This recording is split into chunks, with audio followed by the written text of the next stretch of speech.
इनका मैं स्वागत कर रहा हूं। और क्यों आए अलग बताने की आवश्यकता नहीं है। बहुत दिनों से हम मिलना चाहते थे और बीच में मैंने जैसे कहा कि पूरे देश में से जो प्रमुख नेतागण हैं वो संपर्क करना चाहते हैं, कर भी रहे हैं। मेरी बात हो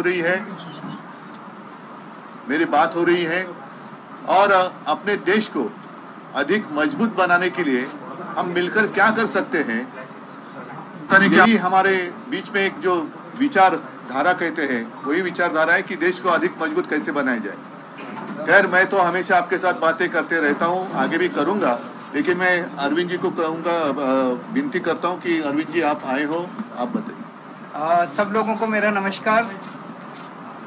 सबसे पहले मैं उद्धव जी का बहुत बहुत शुक्रिया अदा करता हूँ कि आज उन्होंने मुझे, भगवंत मान साहब को, संजय सिंह को, राघव चड्ढा जी को, हम लोगों को अपने निवास स्थान पे चाय पे आमंत्रित किया और उनके साथ काफ़ी विषयों के ऊपर चर्चा हुई। उद्धव जी से मिलने का मेरा बहुत दिनों से मन था। खासकर कोरोना के दिनों में मुझे याद है कि जब कोरोना पीक पे था उस वक्त हम सब लोग एक दूसरे से सीख रहे थे और जिस तरह से उद्धव जी ने और उनकी सरकार ने बॉम्बे में और पूरे महाराष्ट्र में कोरोना को कंट्रोल किया वो बहुत काबिले तारीफ था। और मुझे ये कहने में बिल्कुल भी संकोच नहीं है कि हम दिल्ली के लोगों ने बॉम्बे से और महाराष्ट्र से बहुत कुछ सीखा। इनकी कई सारी प्रैक्टिसेस होती थी जो कि बहुत अच्छी थी, जिनको हम दिल्ली में अपनाते थे, दिल्ली में हम उसको लागू करते थे। बहुत दिनों से मेरी इच्छा थी इनसे व्यक्तिगत तौर पे मिलने की और आज मुझे व्यक्तिगत तौर पे इनसे मिलने का, पूरे परिवार, आदित्य जी से मिलने का, पूरे परिवार से मिलने का सौभाग्य प्राप्त हुआ। और हमने बहुत सारी चीज़ों के ऊपर चर्चा भी की। आज देश के जो हालात हैं उनके ऊपर हमने चर्चा की। आज देश का युवा जो है वो बेरोज़गारी से बुरी तरह से त्रस्त है। पढ़ लिख के लोगों को, बच्चों को नौकरी नहीं मिल रही है। बड़े बड़े उनसे वादे किए गए थे कि 2 करोड़ नौकरी देंगे, 4 करोड़ नौकरी देंगे, बच्चों को नौकरियां नहीं मिल रही हैं और युवा जो है दर दर की ठोकरें खा रहा है। लोगों के घर का खर्चा नहीं चल रहा, इतनी महंगाई हो गई है, इतनी ज़्यादा महंगाई हो गई है कि लोगों को अपना आमदनी बढ़ नहीं रही है और लोगों का खर्चे बढ़ते जा रहे हैं, चीज़ें महंगी होती जा रही हैं।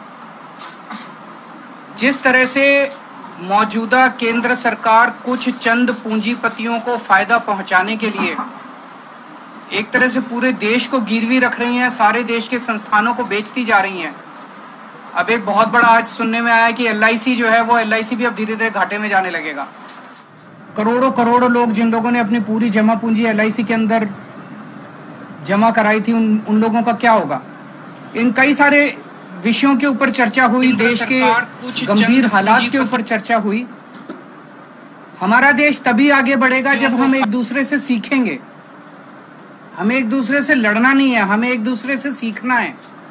इस देश की जितनी भी समस्याएं, उन सारी समस्याओं का समाधान कहीं ना कहीं देश के अंदर है, पर यह है कि हम आपस में मिलते नहीं, आपस में चर्चा नहीं करते हैं।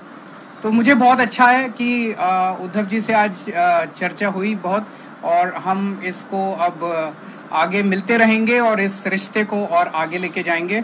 मैं मान साहब से निवेदन करूंगा वो भी 2 शब्द करें। आवाज आई। आज उद्धव जी से मिलने का मौका मिला, पूरे परिवार में बैठने का मौका मिला। पंजाब और महाराष्ट्र का बहुत गहरा नाता है। आज़ादी के संग्राम में भगत सिंह पंजाब से थे तो राजगुरु पूना से थे, तो वो इकट्ठे देश के लिए, आज़ादी के लिए लड़ाई लड़ रहे थे। तो वीर सूरमाओं की भूमि है महाराष्ट्र, और पंजाब, महाराष्ट्र, बंगाल, चंद्रशेखर आज़ाद यूपी से, तो सब इकट्ठे होकर देश की आज़ादी के लिए लड़ रहे थे। उन्होंने ये नहीं कहा था कि उनको कदाचित ये चिंता नहीं थी कि आज़ादी आएगी या ना, उनको चिंता ये थी कि आज़ादी के बाद देश कौन से हाथों में जाएगा। तो इस देश की आज़ादी बहुत महंगी मिली है, वो भीख में नहीं मिली।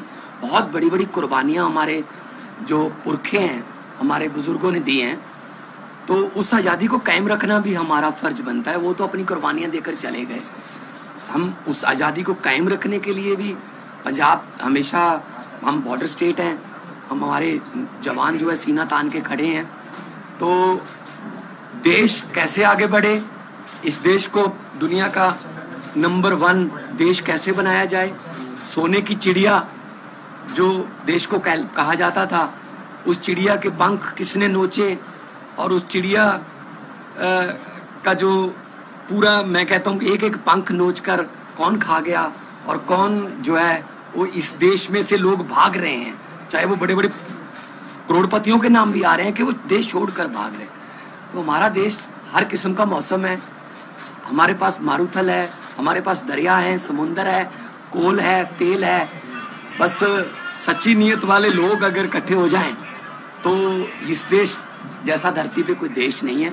तो पूरे देश के 130 करोड़ लोगों का जो कल्याण कैसे हो, हर घर के चूल्हे को जो है वो आटा मिले, हर घर में आग जले चूल्हे में, रोजगार मिले और तरक्की हो, तंदुरुस्ती हो, इन मुद्दों पे बात हुई और अच्छा लगा।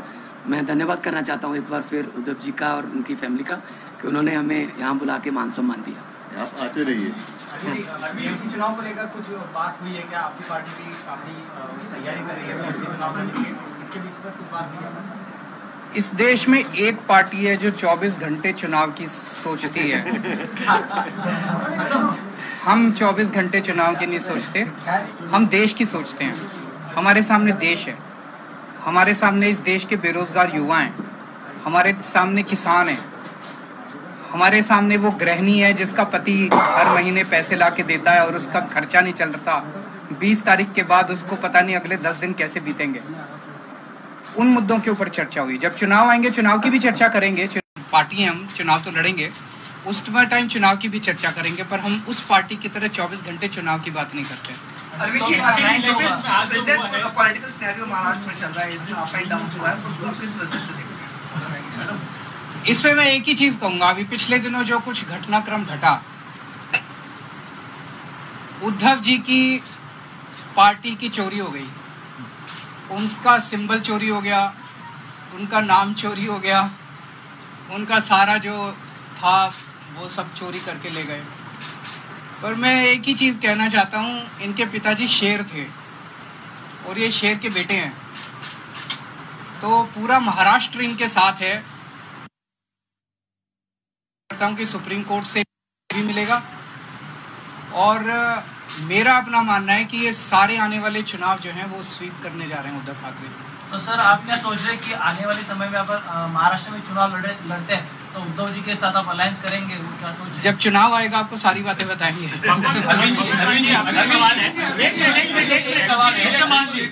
बहुत वॉयलेंस देखने को मिला फिर से और कई फायर भी हो गए, इस तरीके की खबर है स्टैंडिंग कमेटी इलेक्शन। मैं क्या बताऊं, ये तो आप उनसे पूछिए। गुंडागर्दी के सिवा उनको कुछ काम नहीं आता। अगर वो इतना देश की जिम्मेदारी उन लोगों को दी हुई है, अगर वो देश के बारे में सोचें तो देश बहुत तरक्की कर सकता है। चारों तरफ गुंडागर्दी, चारों तरफ ये, इससे देश आगे नहीं बढ़ता। हम आपस में क्यों लड़ते हैं? हम आपस में इतनी गुंडागर्दी क्यों कर रहे हैं ये लोग? भाई, जब दिल्ली की जनता ने 134 सीट हमको दी, 104 सीट उनको दी, तो मेयर तो हमारा ही बनना चाहिए। 2.5 महीने से मेयर ही नहीं बनाया, डिप्टी मेयर तो हमारा बनना चाहिए, स्टैंडिंग कमेटी तो हमारी होनी चाहिए, बना ही नहीं रहे, रोज लड़ते हैं। बताओ, मेयर का चुनाव कराने के लिए अगर हमें सुप्रीम कोर्ट जाना पड़ेगा तो ये तो दुख की बात है। अरविंद जी, एक सवाल ये था कि विपक्ष के नेता लगातार आरोप कर रहे हैं कि सेंट्रल एजेंसियों का इस्तेमाल किया जा रहा है। दिल्ली का सिनेरियो, महाराष्ट्र का सिनेरियो, इस विषय पे आपकी उद्धव जी से कुछ गंभीरता से डिस्कशन हुआ है? देखिए, कायर लोग इस्तेमाल करते हैं। ईडी और सीबीआई और ये सारी एजेंसीज का इस्तेमाल कौन करता है? कायर लोग करते हैं। करने दीजिए उनको, उन्हें हमसे डर लगता तभी तो करते हैं। आपके घर ईडी नहीं आई, आपके घर सीबीआई नहीं आई, इनके घर आती है, मेरे घर आती है। परसों ये कह रहे हैं मनीष सिसोदिया को गिरफ्तार कर लें, हमें कोई फर्क नहीं पड़ता। जनता देख रही है। अंत पंत में सच्चाई की जीत होती है, झूठ झूठ होता है, सच्चाई की जीत होती है। भगवत मान जी, आपसे सवाल है, जिस प्रकार से पंजाब में हिंसा हुई है, नाला पुलिस स्टेशन को जो है वो कर लिया गया, उसके बाद वहाँ पर पुलिस वालों को भी पीटा गया, एक एफआईआर ने रजिस्टर हुई है, क्या कुछ कहेंगे उसमें? देखिए, आप लोगों के पास यहाँ गलत सूचनाएं हैं। लॉ एंड ऑर्डर पंजाब में कंट्रोल में, पंजाब पुलिस सक्षम है और पंजाब का जो सोशल बॉन्डिंग है उस पर गोलियां भी चली 10 साल, बम भी फूटे, लेकिन पंजाब का जो भाईचारा है आपस में, वो लोग मिलके रहना पसंद करते हैं। अमन शांति वाला हमारा स्टेट है और बहुत बड़ी बड़ी इंडस्ट्रीज़ अब वहाँ पे इन्वेस्ट करने लगी हैं, क्योंकि पहले किसी खास फैमिली के साथ MOU होता था, अब पंजाब के 3 करोड़ लोगों के साथ जो है वो MOU हो रहा है। पंजाब को नंबर 1 स्टेट हम बनाने में अपनी तरफ से हमारी गारंटी थी। जब अरविंद जी और हम सारी टीम चुनाव प्रचार कर रहे थे, तब हम गारंटियाँ दे रहे थे, बिजली मुफ्त की गारंटी, कच्चे मुलाजिम को पक्के करने की गारंटी, रोजगार की गारंटी। तो मैं तो मतलब यही कहूँगा कि लंबे सफ़र को मीलों में मत बांटिए, कौम को कबीलों में मत बांटिए। एक बहता दरिया है मेरा भारत देश, इसको नदियों और झीलों में मत आप पे